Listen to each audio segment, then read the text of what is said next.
አንጋፋው አገልጋይ ቄስ ዶክተር ገመቺስ ደስታ ምን ነካቸው? ቄስ ዶክተር ገመቺስ ደስታ በአደባባይ በመድረክ ላይ እጅግ ያልተጠበቀ የስድብ ቃል መሰንዘራቸው ተሰምቷል። ብዙ ሀብት ሲኖር ሰው ሰላሙን ይጠብቃል፣ ሀብት ከሌለ ምን ትጠብቃላችሁ ሲሉ የመካነ ኢየሱስ ቤተክርስቲያን ቄስ ዶክተር ገመቺስ ደስታ በትምህርታቸው ማለት በመድረክ ላይ ያልተገባ ቃል መናገራቸው ብዙዎችን አስቆጥቷል።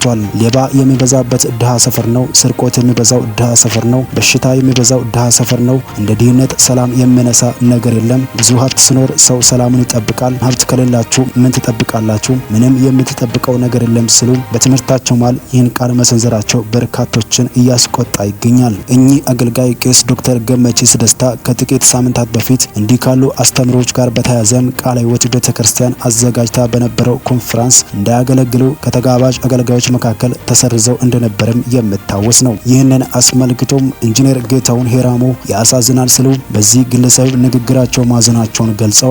እንደውም የብዙ ጠንካራ ክርስቲያኖች እምነት ተፈትኖ እውነተኛው ደስታቸውና ሰላማቸው ክፉኛ የተነጠቀው ሀብት በማጋበስ ውስጥ ነው ሲሉም ኢንጂነር ጌታሁን ሄራሞ ይናገራሉ። ከሰሞኑን የመካነ ኢየሱስ ቤተክርስቲያን ቄስ ገመቺስ ደስታ ሀብት ሲኖር ሰው ሰላሙን ይጠብቃል፣ ሀብት ከሌላችሁ ምን ትጠብቃላችሁ? ምንም የምትጠብቁት ነገር የለም በሚል አይነት ምጸት በተሞላው ሲያስተምር የነበረውን በተመለከተ ኢንጂነር ጌታሁን ሄራሞ ተከታዩን ብለዋል። ሰው መጀመሪያ ደስተኛ መሆን ያለበት በጌታ ነው። ሁሉ ጊዜ በጌታ ደስ ይበላችሁ። ይህን ደስታ ቀድሞ ያልተቀዳጀ ሺህ ጊዜ ሚሊዮኔር ቢሆን እውነተኛውን ደስታ አይጎናጸፍም። የብዙ ቤቶች ባለቤት በመሆንም ውስጥ ቤት አልባ በመሆንም ውስጥ ፈተና አለ። እንዲሁም የብዙዎች ጠንካራ ክርስቲያኖች እምነት ተፈትኖ እውነተኛው ደስታቸውና ሰላማቸው ክፉኛ የተነጠቀው ሀብት በማጋበስ ውስጥ ነው። ያሳዝናል ሲሉ ነው ኢንጂነር ጌታሁን ሄራሞ ከቄስ ዶክተር ገመቺስ ደስታ ንግግር ጋር በተያያዘ ይህንን መልእክታቸውን የገለጹት። ቦሎሶረ ወረዳ አረጋ ላይ ፖሊሶች እንዳለ ዱላ ጨርሱ በኔ ላይ። በዛ ከቸርች ያወጡ ነው በዱላ መጡ። ምንም አላጠበው። እዛ መጡ በዱላ እንዳል ሰውነቶች አጨርሱ። ኢትዮጵያ ህዝቦች ድረሱልኝ። ምንም ከማግኘት ምንም አልቀበልኩም። ሲዛረ ዝም ብሎ ጡረታ ብቻ የበለው ነበር። መሬት አልጠየኩም፣ ቤት አልጠየኩም። ከቸርች አምልኮ ላይ አውጥተው ደበደቡኝ ስል የአገር መከላከያ ሰራዊቱ እባካችሁ ድረሱልኝ በማለት ጥሪውን አሰምቷል። የአገር መከላከያ ሰራዊት አባሉ ከቸርች አምልኮ ላይ ካለበት አውጥተውኝ 4 ቀን ሙሉ ፖሊሶች ደበደቡኝ፣ እባካችሁ ድረሱልኝ፣ አሁንም አደጋ ላይ ነኝ ስለም ገልጿል። በወላይታ ዞን አረካ ከተማ ላይ ቤተክርስቲያን ውስጥ በአምልኮ ፕሮግራም ላይ እያለው አውጥተው ለ4 ቀን ደበደቡኝ፣ የኢትዮጵያ ህዝቦች ድረሱልኝ፣ 4 ቀን ሙሉ እንደ እባብ ቀጠቀጡኝ፣ አሁን በጭንቀት ነው ያለሁት ስል ከድብደባው ከተረፈ በኋላ አሁንም ያለበትን ስጋት ይናገራል። በዋናነት ከሚያመልክበት ቤተክርስቲያን ገብቶ መያዝ ከዚያም በዚህ ልክ ድብደባ ለምን ይደረግበታል? ይህ እንዳለ ሆኖ የትኛውም የግል ጥላቻም ሆነ ጥፋት ኖረ ቢባል እንኳን ሰው በህግ ይዳኛል እንጂ ፖሊስ ደብድቦ የራሱን ፍርድ ዳኝነት እንዲሰጥ የፈቀደለት ህግ የለም። ቤቱን ቤተሰቡን ትቶ ለአገር ለህዝብና ለመንግስት ዋጋ ለመክፈል በህይወቱ ተወራርዶ የጥይት ቁርስና እራት ለመሆን ዋጋ የከፈለና እየከፈሉ ያሉ በጌታ ያመኑትም ሆኖ ያላመኑት የሰራዊቱ አባላት ላይ ጥቃት መፈጸም ይቅርና በሌላውም ዜጋ ፈጽሞ አግባብ አይደለም። የሰርግ ሮኬት ስተኮስ በሚደነግጡና አብረው ከሰው ጋር በሚሮጡ ከሰላማዊ ህዝብ ጋር ሰላማዊ ህይወትና ኑሮ እየመሩ እንዲህ ያሉ አልፎም በመከላከያ ሰራዊት አባላት ላይ ጥቃት የሚያደርጉ የፖሊስ አካላት በህግ አግባብ ሊጠየቁ ይገባል። በአገር መከላከያ ሰራዊት አባሉ ላይ የተፈጸመበትን ጥቃት እንደራሱ የሚመራው ተቋም የሚመለከተው ነውና አረካ በሚባለው አካባቢ በመከላከያ ሰራዊት አባሉ ላይ የተደረገበትን ጥቃት የአካባቢውን ፖሊሶች በህግ አግባብ እርምጃ ሊያድርግ ይገባል ሲሉ በርካቶች በዚህ ግለሰብ ላይ የደረሰውን ከህግ አግባብ ውጪ የሆነ ድርጊት አስመልክቶ እነኚህን ትችቶችና ተቃውሞችን እያሰሙ ይገኛሉ። እጅግ አሳዛኝ በሆነ መልኩ 22 ወጣቶች ህይወታቸው በከንቱ ተቀጥፏል። ከተለያዩ አካባቢዎች ተነስተው በህገወጥ መንገድ በተሳቢ ተሽከርካሪ ተሳፍረው ሲጓዙ የነበሩ ከ85 በላይ ወጣቶች ሰመራ ከተማ በደረሰባቸው የመገልበጥ አደጋ ሞትና የአካል ጉዳት እንደደረሰባቸው የአፋር ክልል መንግስት ኮሚኒኬሽን ቢሮ ገልጿል።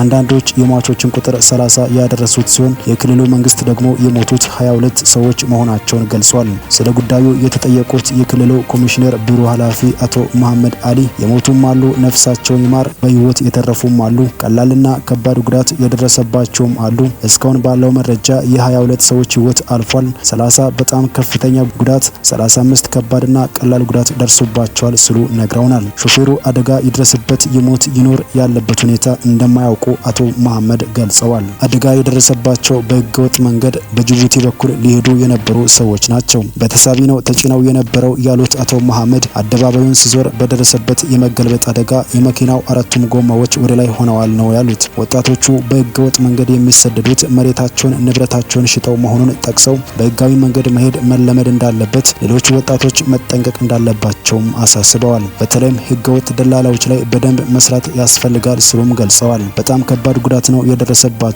ዱብቲ ሪፈራል ሆስፒታል የህክምና እርዳታ እየተደረገላቸው ነው ያሉት አቶ መሐመድ በህገወጥ ደላላ ምክንያት ህገወጥ ጉዞ ማድረግ ለእንደዚህ አይነት አደጋ እንደሚያጋልጥ በመግለጽ ወጣቱ ከዚህ ድርጊት እንድታቀብም መክረዋል። በአደጋው የክልሉ መንግስት በጥልቀት ማዘኑን ሲገልጹም ብዙ ዓላማ የነበራቸው ወንድሞቻችን ናቸው። በጣም ከልብ ነው ያዘንነው። ይህ አደጋ እንደደረሰ በቦታው የነበሩ ሰዎች ተጎጂዎችን ለማዳን ተረባርበዋል ብለዋል። አደጋው የደረሰው ከንጋቱ 11 ሰዓት ገደማ እንደሆነ ሰዎቹ የተሳፈሩበት ተሳቢ መኪና እንደሆነ ገልጸው ውስጥ የነበሩ ኢትዮጵያውያን ወንድሞቻችን ላይ ነው አደጋው የደረሰው በማለት አደጋው የደረሰው ተሽከርካሪው የሰመራ ከተማ አደባባይን እየዞረ በነበረበት ወቅት ተገልብጦ መሆኑን አስረድተዋል። ጣር ላይ ያለን ሰው ድምጽ ረበሽኝ ማለት ቅንጦት ነው። ከዚህ ቀደም ክርስትናን በተመለከተ ትክክል እንዳልሆነ ባመነበት የትኛውም አስተምሮ ልምምድና ስነ ምግባር ላይ የሰላ ሂስ በመሰንዘር በመውቀስና በመኮነን የሚታወቀው መጋቢ ጳውሎስ ፈቃዱ ሐሰተኞች እንዳሸን በፈሉበት በዚህ ዘመን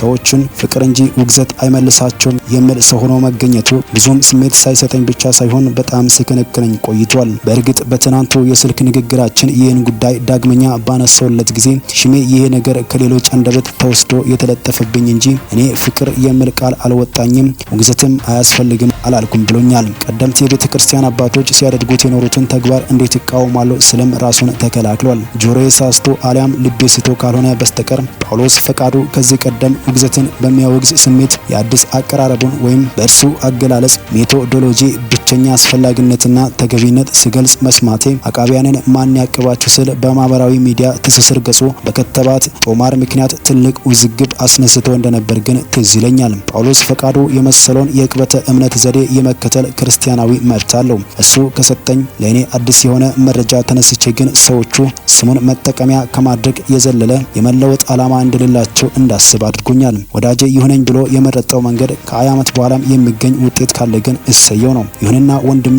ጳውሎስ ፈቃዱ ከዚህ ተሻግሮ ከነክፍተቶቹም ቢሆን ትልቅ ስራ እየሰራ ያለውና በተጨባጭ ትልቅ ውጤት እያመጣ ያለውን ክርስትናን ከስሁት አስተምሮና ከሐሰት አሰራር የመጠበቅን ትልቅ አገልግሎት በስጋት ስም ዋጋው አንሶ እንድታይ ማድረጉና የዕቅበተ እምነት አገልግሎት በግለሰቦች እጅ ወድቋል የሚል መልእክት ማስተላለፉ በፍጹም ትክክል አይደለም። ለሐሳውያኑ ጮቤ ረገጣና ማመካኛ ሰበብ ለመሆን መፍቀዱም እንደ ሌሎች ወንድሞቼ አሳዝኖኛል። ድርጊቱ ያለንበትን ነባራዊ ሁኔታ እንደ መካደም ይቆጠራል። አሊያም በውል ያላወቅነውን ወይም በግልጽ ያልነገረን ሌላ ገፊ ምክንያት ይኖረውም ይሆናል። በማህበራዊ ሚዲያው ዕቅበተ እምነት ተናካሽ ጥርስና የሚቧጨር ጥፍር እንጂ ዓይንና ጆሮ የለውም ብሎ የደመደበው አቋሙን በውል ለማወቅ እየቸገረኝ የመጣው የምኩራብ ሾው አዘጋጁ አክሊል ሽመልስ ይህንኑ ነገር አስመልክቶ ላቀረበለት ጥያቄ ጳውሎስ ፈቃዱ በዚህ ጉዳይ ላይ ብዙ ባልናገር ይሻላል በማለት ዝምታ እንደሚበጀው ቢገልጽም አክሎ ግን የዕቅበተ እምነት አገልግሎት በግለሰቦች እጅ መውደቁ ያሳስበኛል፣ ሁሉም እንደ ግል ጸባዩ የሚዘውረው ሆኖብኛል ማለቱ ግን ዳግመኛ የመነጋገሪያ ርዕስ እንዲሆን አድርጎታል። ምንም እንኳ እምነትን መመካት የእያንዳንዱ አማኝ ተግባር ቢሆንም ለጳውሎስ ፈቃዱ አሳሳቢ ሆኖ የታየው በዚያ ላይ ትኩረት አድርገው እየሰሩ ያሉ ጥቂት ወገኖች መሆናቸው ግን ግልጽ ነው። ይሁንና ዕቅበተ እምነት እንዲህ ባሉ ለእግዚአብሔር ቤት በሚቆረቆሩ ግለሰቦች እጅ የወደቀ ከሆነም የወደቀው ተቋማትና የቤተ እምነት መሪዎች ሐሰትንና ሐሰተኞችን በድፍረት መገሰጽ ስላቃታቸው ከፍ ስልም በጥቅምና በስልጣን ጥም ስለታሰሩ ነው። ተቋማት ዝም ባሉበት ዘመን ደግሞ እግዚአብሔር ሁልጊዜም ግለሰቦችን ያስነሳል። ሌላው ቀርቶ እኛ እውነትን ያገኘንበት ፕሮቴስታንት የሚባለው የእምነት ማህበረሰብ ሊፈጠር የቻለው በማርቲን ሉተር የእምነት ተጋድሎ መሆን ሊዘነጋ አይገባም። ጳውሎስ ፈቃዱ እንደሚለው የዕቅበተ እምነት አገልግሎት ተቋማዊ ብቻ መሆን ቢገባ ኖሮ ማርቲን ሉተር ብቻውን የአያሊቱን የሮም ካቶሊክ ቤተክርስቲያን ትልቅ ስህተት ለመቃወም እንደ ግለሰብ ባልቆመና ታድሶም ባልመጣ ነበርም። በአንዳንድ ወቅቶች ግለሰቦች በእውነት ላይ ሲቆሙ ከታመሙ ተቋማት በላይ የእግዚአብሔርን ድምጽ ያስተጋባሉ።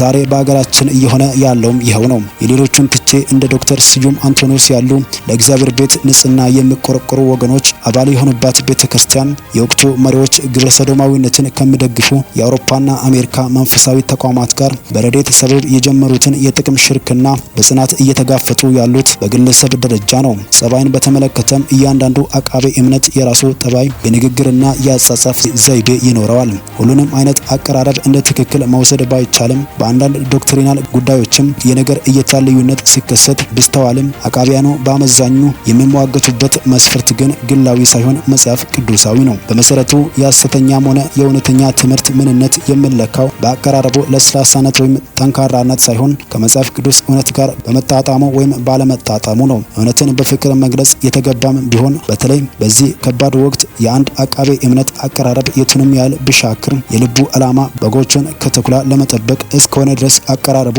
የኢትዮጵያን ቤተክርስቲያን ከተጋረጠባት ከባድ አደጋ በላይ ሊያሳስበን አይገባም። ከዚህ አንጻር ሳየው ጳውሎስ ፈቃዱ ያስተላለፈው መልእክት ጣር ላይ ያለን ሰው ድምጽ ረበሸኝ እንደማለት ያለ ቅንጦት መስሎ ተሰምቶኛል ስል ነው ሽመልስ ይፍሩ የተባለው ወንድማችን ጳውሎስ ፈቃዱ ከሰሞኑ በምኩራብ ሾው ላይ ያደረገውን ንግግር አስመልክቶ ይህንን መረጃ ያጋራል።